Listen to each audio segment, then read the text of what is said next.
Yeah. So I haven't looked at your direct numbers, but I know a lot of districts in the state as a whole are the unaffiliated voters are growing. So is yours kind of stayed solidly Democrat still Solidly through all of that? Democrat. Yeah.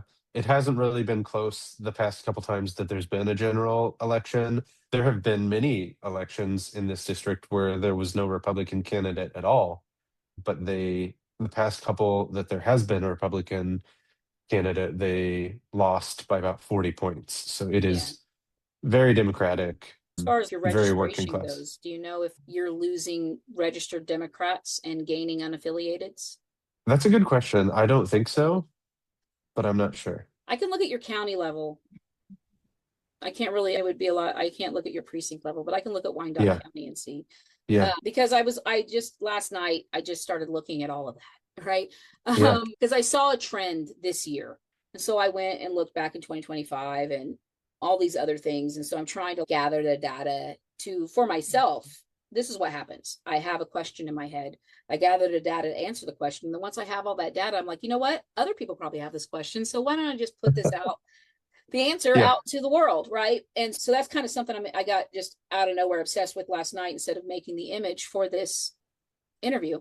And yeah, so I'm trying to track just the main three. I know there's libertarians and there's a couple others that have popped up, but I'm just trying to track Democrats, Republicans, unaffiliated, because I have seen a trend in the data of the two districts I'm the campaign manager for. And so that makes me think, I know that the overall statewide data does show that Republicans were kind of gaining, and now they're declining a little bit, right? They're Yeah. declining. And then unaffiliated have been boop. They were kind of like boop. And then Interesting. Democrats have just been like in Mm. Kansas.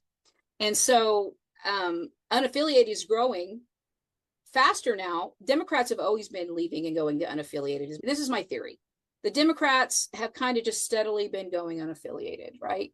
And the reason unaffiliated is now getting a bump up is because you have Republicans leaving and going unaffiliated. Plus, the new people coming in, the young people, are unaffiliated. They're coming in, they're registering, they care, but they're unaffiliated. Yeah.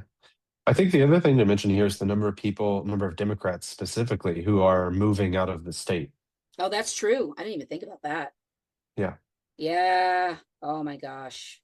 They're leaving.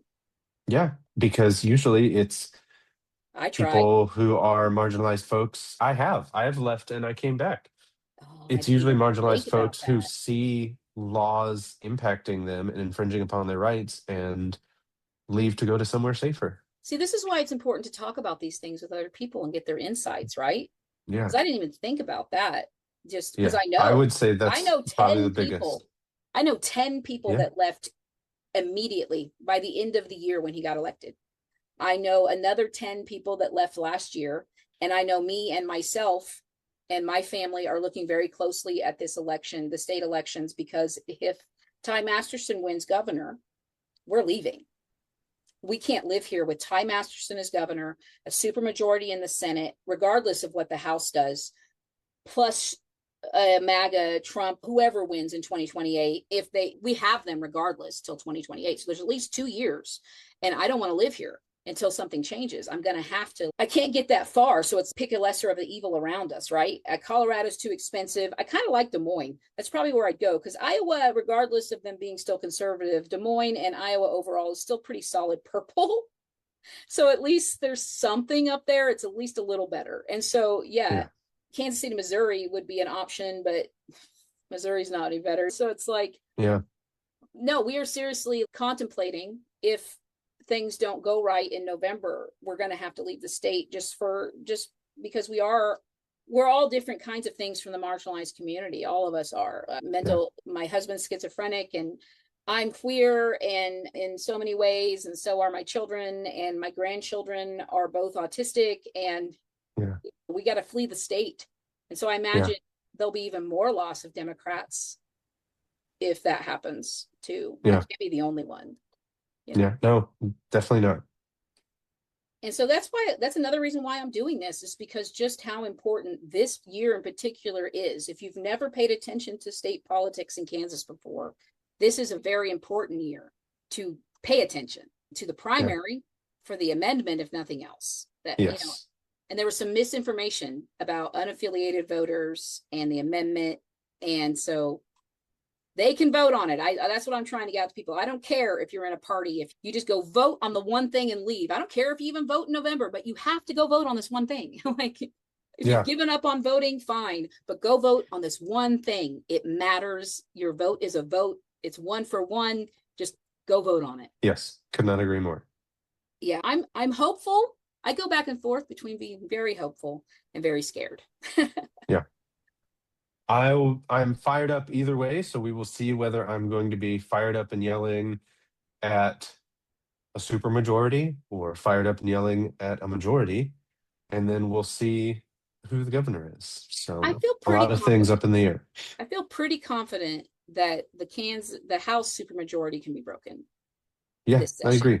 You have 103 districts that are contested now, and there's even several that aren't being contested, but they do have what I will call reasonable Republicans. I don't know what people want to label everybody, but they're not the kind of Republicans we have now, also primarying them to get them out. And so I feel like there is, at least for the Kansas House, it's going to be inevitable that there is a little more balance in it after November. Yeah. I think for those of us who are really embedded in politics, we know about the supermajority and we talk about it a lot. I've run for office before when we lived in a different part of Kansas City, and then my wife and I got lucky and got some grandparents' help and were able to buy a house. And so we're in this part of town that we're in right now.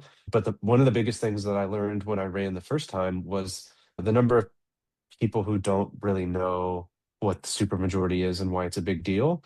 And so I think as candidates, as people who are involved in politics, we need to figure out a way to talk about it in a simple, short way that makes sense for people to digest, that everyone can agree that politics in the state house is not working, and even politics broadly is not working because parties aren't talking to each other. There are two parties largely right now, whatever you think about that, we'll set that aside, but they are not debating. There's no discourse happening. If there's a party that has control, they are doing whatever they want and they don't care what the other side is doing because they have the numbers to do whatever they want. And people hate that. And the reason why that's exactly what's happening in the state house, and the only way to fix it is to get rid of some Republicans who are committed to not listening and committed to not working back and forth to even have a debate. And so that's why flipping some seats is really important. Yeah, it's because they're not in there for the right reasons. They're in there They because don't have to work back and forth Mm. with Democrats because they have the numbers in the state house, which is a bummer, kind of a huge Really, bummer. at the end of the day, if I were a rep, I would not care what my party says. And I would not, Right. at the end of the day, I would go talk to my constituents Yes. and get a consensus of how they feel. And you obviously can't please everyone all of the time. But I also have a very strong set of beliefs and morals that are already set.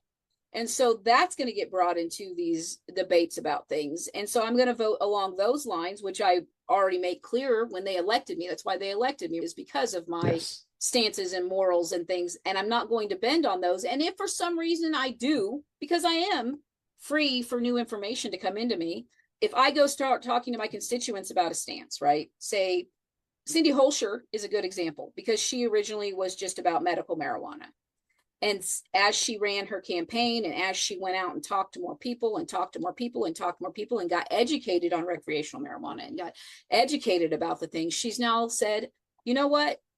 Yes, we do need both. And people see that as a flip-flopping. People see that as her trying to cater now to get votes instead of her taking a stance. If she was like, no weed, that would be different. She was already halfway there. She just needed the information and the people to go out and talk to the people about how they feel and for them to tell her how they feel, because she doesn't know. She doesn't use marijuana. She's not involved in it. She can definitely see the benefits of medical marijuana. And maybe she just doesn't see all the benefits of the rec. And so she went out, she talked to people and they made her go, you know what? You're right. And that's a good thing. That's what we should happen more. It should happen more. Yeah. Yes. And so I just see it as one more reason to support her. Not, it wasn't like she was out here railing against recreational by any means. She just wasn't supporting it. And now Yeah. she is. That's Yeah. great. Let's celebrate that instead of trying to say that she's now just saying whatever she can say to get elected. Yeah. Because if you look at the thing is too, when you have a history to look at of what they've done and what they've said, you can see that's not the pattern that's been set already, right?